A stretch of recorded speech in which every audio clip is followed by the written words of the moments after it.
ଆଜିର କବିତା କାହା ପାଇଁ? ଲେଖକ ଯେମନ୍ତ ସାହୁ। କାହା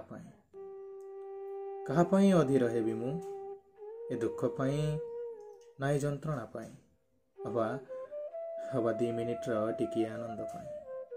ସମ୍ମାନ ହେଉ ବା ଅପମାନ ସବୁ ଆଜି ଏକାକାର ଲାଗେ। ସମୟ ସହିତ ସବୁ ଏଣ୍ଡୁଅ ପରିକା। ବନ୍ଧୁ ବାନ୍ଧବ ସାଙ୍ଗ ସାଥୀ ଜ୍ଞାତି କୁଟୁମ୍ବ ଆଉ ତୁମେ ବି।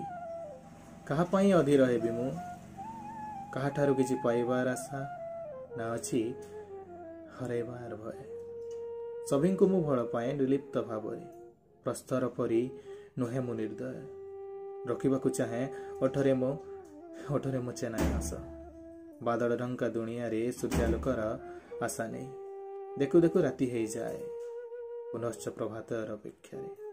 କାହା ପାଇଁ ଅଧୀର ହେବି ମୁଁ? ଏ ଜନ୍ମ ପାଇଁ ନା ମୃତ୍ୟୁ ପାଇଁ? ଜନ୍ମ ହେଇଛି ମାନେ ମୃତ୍ୟୁ ତ ନିଶ୍ଚୟ।